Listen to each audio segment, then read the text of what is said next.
Welcome to THG News Today with Mervyn Hanley. Good morning. Welcome to the channel. We are programming for today, Friday, September 6th. Thank God it is Friday. It's a beautiful, cool morning. And the news this morning, of course, is powered by Carl & Sons Unique Bakery on the island of St. Martin. Let me say good morning to the folks at Carl & Sons Unique Bakery. They're always early up from since 2 o'clock, getting ready for the day, baking your favorite pastries and sandwiches. Yes, they are located in Colby, on the Ponfill, and at the St. Martin's Medical Center. If this is your first time here with us today, we ask that you please subscribe to our channel so that you do not miss any information or news or regarding whether it's in the Caribbean region or in the diaspora. We are always reporting something new to you each and every day, Monday to Friday, and of course, sometimes on the weekends. So it's good to always be sure that you subscribe to our channel. We begin this morning with news out of, the United States, the U.S. federal authorities. That investigation into the seizure of the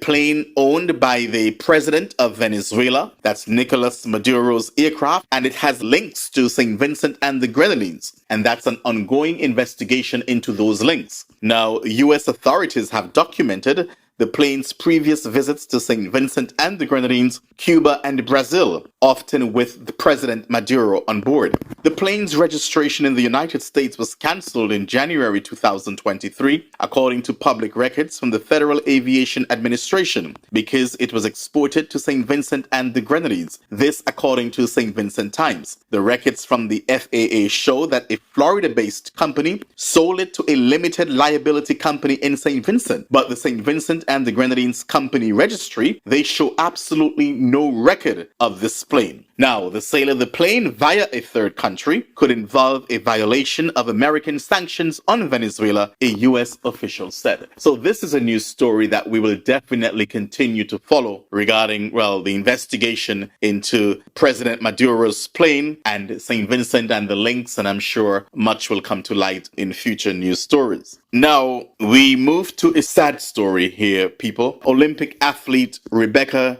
Cheptegei has died after being doused in petrol and set on fire by a former boyfriend. The 33-year-old Ugandan marathon runner who competed in the recent Paris Olympics had suffered extensive burns after Sunday's attacks. The authorities in the northwest Kenya, where Cheptegei lived and trained, said she was targeted after returning home from church with her 2 daughters. Her father, Joseph Cheptegei, said that he had lost a very supportive daughter. Fellow Ugandan athlete James Karwa told the news that about her generosity and how she had helped out runners financially. A report filed by a local administrator alleged the athlete and her ex-partner had been wrangling over a piece of land. A police investigation is underway. Attacks on women have become a major concern in Kenya. In 2022, at least 34% of women said they had experienced physical violence, according to a national survey. This tragedy, according to Sports Minister, is a stark reminder of the urgent need to combat gender-based violence, which has increasingly affected even elite sports.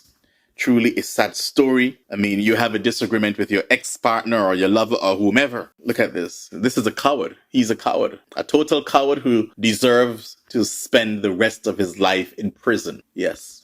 We move on to Antigua and Barbuda, and it's always something happening in Antigua and Barbuda. Prime Minister the Honorable Gaston Browne has hit back at St. George MP Serpent Watts, calling his threats of legal action over recent comments a fabrication and attention seeking. Browne's fiery response came after Watts denied accusations that he called for police to kill gang members and announced plans to sue the Prime Minister for defamation. Browne dismissed Watts' claims, referring to him as a clueless nincompoop who is fabricating the issue for attention. I said that Serpent irresponsibly tried to dissuade the gang members from meeting with me by peddling propaganda, warning them that I was seeking to entrap them so that the police could lock them up, the Prime Minister stated. The Prime Minister did not mince words, labeling Watts a cold, heartless buffoon for his actions. Bring it on, he added, indicating he is ready to face any legal challenge. According to the Antigua newsroom, this latest exchange escalates an already heated dispute between the ruling party and the opposition, with both sides trading sharp words over serious accusations. Watts remains backed by the United Progressive Party, the UPP, while Browne continues to stand firm on his original stance, accusing Watts of spreading propaganda to stir controversy. And I know this has been ongoing there in Antigua and Barbuda regarding the gangs, where one side feels that the Prime Minister is doing this, trying to get the gangs locked up or whatever else they want the police to do to them. And of course, it's just a whole back and forth as far as this gang-related discussion there in Antigua and Barbuda.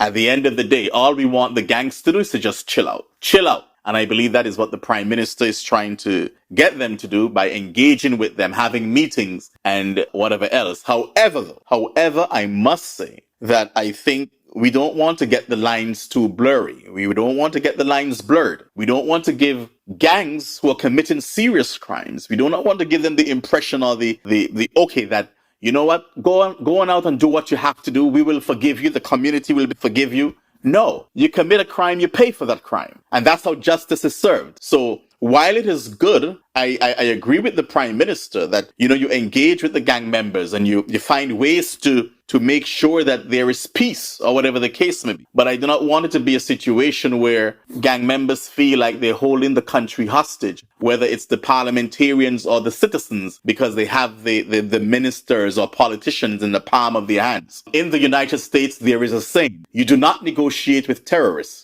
And I feel that you should know how far to go with your negotiations when it comes to gang members. Because if they commit a crime, they must pay for those crimes. And that's how I feel. Finally, in our news this morning, on a lighter side, we'll be speaking about the Olympic medalist that died because of what her boyfriend or ex-lover did to her. Now, let's take things at a lighter side. Olympic gold medalist, and I thank St. Lucia Times for this, Julien Alfred. She spoke about how her success at Paris, the 2024 Games, affected her life. Let's take a look at this. It's given me a lot of confidence, I must say. I haven't really sat down and, realized how my life is about to change or has changed so far, because I'm still focusing on competing. In my last two events, I'm really not trying to get ahead of myself, but I do get recognized a lot more. I am celebrated by my country a lot more. But yeah, it's been really good so far. Such a humble woman, yeah? You can tell that she's so humble and just taking it all in and just being cool about it. That's Julien Alfred there for you. And again, congratulations to her. Not only St. Lucians, but the entire Caribbean region. And I can speak on behalf of us here at THG Network. We are so proud of you. Ladies and gentlemen, with that, we've just concluded THG News Today for Friday, September 6th. We'll be back with you, God's willing, on Monday for a similar presentation right here on THG Network. Have yourselves a wonderful and blessed week. I am Mervyn Hanley.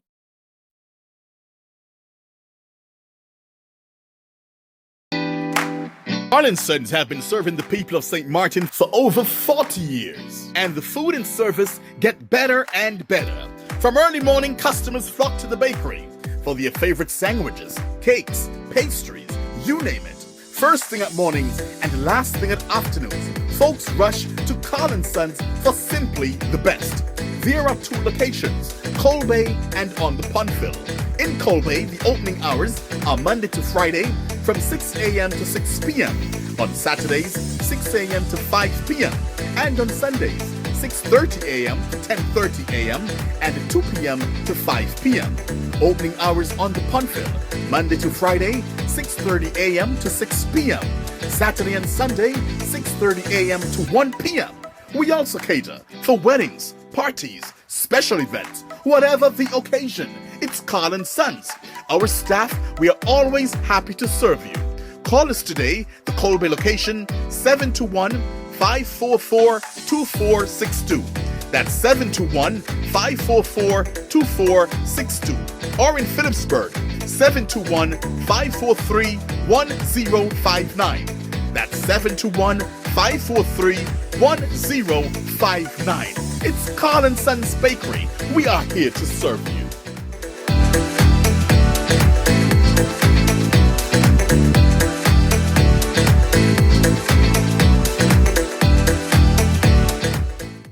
Nevis, Satisfy your sweet tooth at Feezer's, the cozy spot in Charlestown, known for its mouth-watering ice cream and dal parade. We are open Monday to Saturday, 8 a.m. to 5 p.m. Come in and sample our patties, sandwiches, air-fried wings with fries, hot dogs, rotis, and now our famous smoothies, in all flavors of course. And don't forget to try the famous bus-up shut and saltfish.